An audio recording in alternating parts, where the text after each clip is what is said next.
കനകേട്ടാ, ഞാൻ ഒരു കാര്യം ചോദിച്ചു സത്യം പറയോ? സത്യം പറയാം. ഞാൻ തീരെ പൊക്കം കുറവാണോ? പൊക്കം കുറവാണ്. എല്ലാരും എന്നെ പൊക്കം കുറവെന്ന് പറഞ്ഞ് കളിയാകാ ചേട്ടാ. ഞാൻ ഗുണ്ടുമണിയാണ്, പിത്തക്കാടിയാണ്. അപ്പൊ പൊക്കം കുറവാണോ എന്ന് ചോദിച്ചിട്ട് സത്യം പറയണെന്ന് പറഞ്ഞു കഴിഞ്ഞാൽ പിന്നെ സത്യം പറയൂലേ? എന്നെക്കാളും പൊക്കം കുറഞ്ഞവരുണ്ടല്ലോ. പിന്നെ അവരെയൊന്നും ആരും ഒന്നും പറയുന്നില്ല. എന്നെ മാത്രം എല്ലാരും എന്തോ ഗുണ്ടു, കുട്ടിത്താറാവെന്നൊക്കെ വിളിക്കുന്നേ. പ്രവീണേട്ട എന്നെ കൂടെ കൊണ്ടു നടക്കത്തില്ല. നീ പുറത്തിറങ്ങുമ്പോ എന്റെ കൂടെ വരുമ്പോ ഹീൽസ് ഇട്ട് വന്നാ മതി എന്ന് പറയും. എന്തെങ്കിലും മാർഗമുണ്ടോ? പൊക്കം വെക്കാൻ നിനക്ക് ഞാനൊരു സംഗതി പറഞ്ഞുതരാം. എന്താ? അതായത് ഒരു കമ്പനിയുടെ ഒരു ഉപകരണം ഉണ്ട്. എന്താ? അതിന്റെ മുകളിൽ ഇങ്ങനെ കയറി നിന്നിട്ട് ഇങ്ങനെ ആക്കിയാ മതി. അയ്യോ, ചുമ്മാ ഇങ്ങനെ ഇങ്ങനെ കാണിക്കുക. ഇങ്ങനെ അത് ഉപകരണമാണോ? പിന്നെ ഇങ്ങനെ നിന്നിട്ട് അപ്പൊ എനിക്ക് ഇത്ര പൊക്കം മതിയേ. ഇതുവരെ മതി. ഇത്രയല്ലേ? ഇത്രയും മതി. ഇവിടെ ഇത്രയും. അപ്പൊ ഒരു കാര്യം ചെയ്യും. ഇനിയിപ്പോ ആ ഉപകരണം കിട്ടിയില്ലെന്ന് വിചാരിക്കും. കേട്ടാ, കിട്ടും കിട്ടിയില്ല എന്ന് വെക്കേ ഇങ്ങനെ കാണിച്ചുകൊണ്ടിരുന്നാ മതി. ഞാൻ ഇനി KSB പോയിട്ട് തിരിച്ചു വരുമ്പോഴേക്ക് ഒരു 501 പ്രാവശ്യം ഇങ്ങനെ ചെയ്ത് കഴിഞ്ഞാലുണ്ടല്ലോ, അങ്ങനെ ഡെയിലി ചെയ്ത് കഴിഞ്ഞാല് നീ ഇവിടുന്ന് പോകുമ്പോഴേക്കും ഒരു ഇത്ര പൊക്കം വെക്കും. ഇത്രയും? അതായത് ഇത്രയും? അത് മതി എനിക്ക്. പോരെ? അത്രയും ചെയ്തോണ്ടെന്നോ? അങ്ങനെ ചെയ്തു.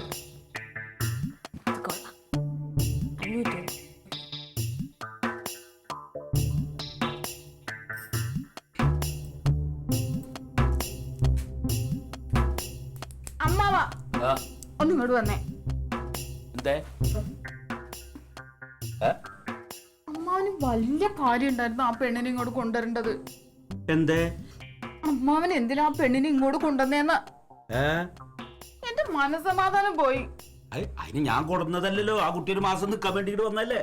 അതിന്റെ ആവശ്യം എന്താന്ന് ഇപ്പൊ തന്നെ ഞാൻ അതുവഴി നടന്നു പോകുമ്പോ ജനാലിക്കൂടി ഞാൻ കണ്ടു. എന്ത്? അവള് ഏട്ടന്റെ അടുത്ത് ശൃംഗരിക്കണത്. അവള് ചുമ്മാ അവൾക്ക് ഏതാണ്ട് പൊക്കം കുറവാ, ഏട്ടൻ ഇത്രയും പൊക്കം ഉണ്ടല്ലോ എന്നൊക്കെ പറഞ്ഞ് ഇങ്ങനെ നിന്ന് നോക്കണു. അതിന്റെ ആവശ്യം എന്താ? എന്റെ ഏട്ടന്റെ കൂടെ നിക്കാൻ ഞാനുണ്ട്. അത് കൊച്ചുകുട്ടിയല്ലേ, അതിനെന്താ? കൊച്ചുകുട്ടി എന്നിട്ട് കയ്യിരിപ്പ് അതല്ലല്ലോ. എന്തിനാന്നേ അവള് ഞങ്ങളുടെ ബെഡ്റൂമിൽ കയറി വരണേ? അത് മോശല്ലേ? വേറെ ആരുടെയും ബെഡ്റൂമല്ലേ, കുടുംബക്കാരുടെ അല്ലേ. എന്താ കുടുംബക്കാരുടെ ഒക്കെ ബെഡ്റൂമിൽ ഞാൻ പോകണല്ലോ? ഇങ്ങനെ പോകുമ്പോ പോണ്ടോ ഞാൻ? പ്രശ്നം അത് മാത്രമൊന്നുമല്ല, അമ്മ തന്നെ ആലോചിച്ച് നോക്ക്. ഏട്ടൻ കുടിച്ച ഗ്ലാസ്സിൽ നിന്ന് അവൾ എന്തിനാ വെള്ളം കുടിക്കണേ? ഏട്ടന്റെ പാത്രത്തിൽ നിന്ന് എടുത്ത് കഴിക്കണേ എന്തിനാ? അതിനെന്തേ? അങ്ങനെ ചെയ്യാമോ വേറൊരു പെണ്ണ്? അല്ല, അങ്ങനെ വേറെ പെണ്ണ് വെച്ചിട്ടാണോ? അത് കൂടെ പറഞ്ഞവരെ പോലെ അങ്ങനെ പെരുമാറില്ല. അതിനെന്താ? കൂടെ പറഞ്ഞാണോ അവള്?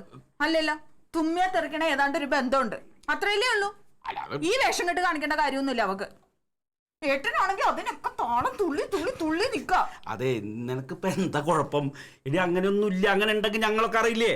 അമ്മാവ, നിങ്ങൾ ആരും അവളെ നോക്കണില്ല. അതുകൊണ്ടാണ് ഞാൻ അവളെ കറക്റ്റ് ആയിട്ട് വാച്ച് ചെയ്യുന്നുണ്ട്. എനിക്കറിയാം അവളുടെ ഒരു വൃത്തികെട്ട സ്വഭാവം.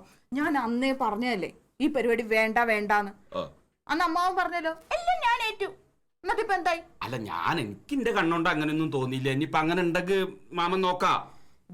ഞാൻ കാര്യമായിട്ട് പറയണം, ആ സാധനത്തിനെ എവിടെയെങ്കിലും കൊണ്ട കളഞ്ഞോ, ഇല്ലെങ്കിൽ ഞാൻ ചിലപ്പോ ഉണ്ടല്ലോ കൊന്നുകളയും.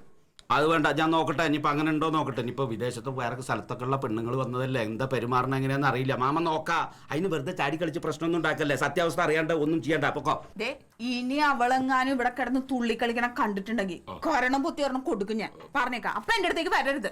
അല്ല,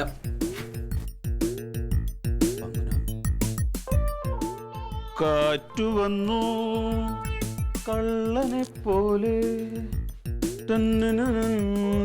കൊടുത്തു കാമുകനെ പോലെ. കാറ്റു വന്നു. അയ്യോ, എന്താടി കാണിക്കണേ? എന്ത് വൃത്തിയുടെ കാണിക്കണേ? എന്ത് വൃത്തിയേട്? നിങ്ങൾ ആരെ ഇപ്പൊ ഒളിഞ്ഞു നോക്കിയത്?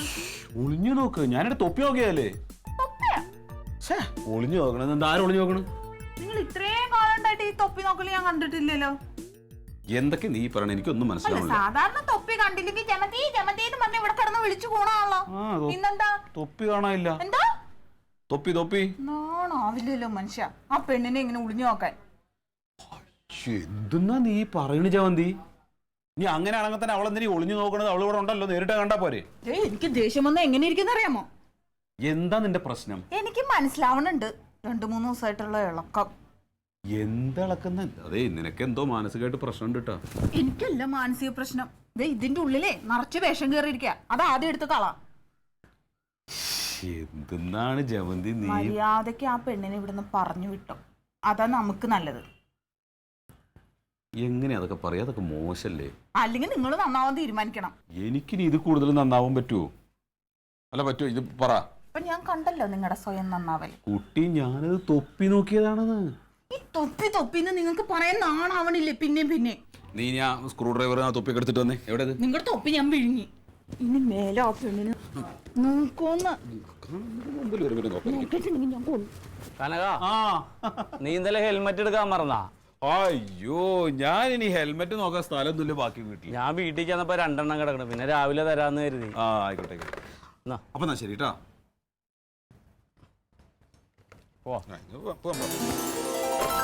ചേട്ടാ ഉച്ചയ്ക്ക് മുന്നേ ലീവ് എടുക്കുവോ? നമുക്ക് പുറത്തുപോയി കറങ്ങിയിട്ടൊക്കെ വരാം. ലീവ് അതെ, നമുക്ക് വേറെ ദിവസം. ഇന്ന് തന്നെ പോവാം പ്ലീസ്. ഇന്ന് പോകാൻ പറ്റില്ല മോളെ, നമുക്ക് വേറെ ദിവസം അല്ല ലീവ്. ഇന്ന് പോവാം. ഇതാരാ? ഇതെന്റെ കൂടെ അവിടെ ജോലി ചെയ്യുന്ന ഫാസില്. ആണോ? മുടി വിഗാണോ? ഇത് ഒറിജിനലാണ്. എന്താ അപ്പൊ വരുമോ? നോക്കട്ടെ. വരണം. നീ ഇവനെ ബുദ്ധിമുട്ടിക്കണമെന്നില്ല, ഞാൻ കൊണ്ടു കിടന്ന് കാണിച്ചു തരാം വണ്ടിയിൽ. അതിന് ചേട്ടന് ബുദ്ധിമുട്ടൊന്നും ആവത്തില്ല അല്ലേ ചേട്ടാ? നോക്കട്ടെ. ശരി കേട്ടാ. അപ്പൊ എന്താ ജയവന്തി?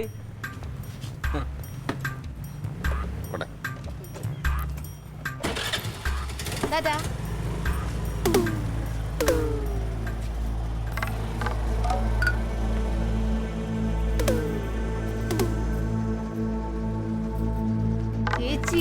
ചേച്ചി ഒരു ഭാഗ്യവതി തന്നെ. എന്താ? അല്ല ഇത്രയും സുന്ദരനായ ഭർത്താവിനെ കിട്ടിയില്ലേ? ശ്രീകരം കൊള്ളാം, നന്നായിട്ടുണ്ട്.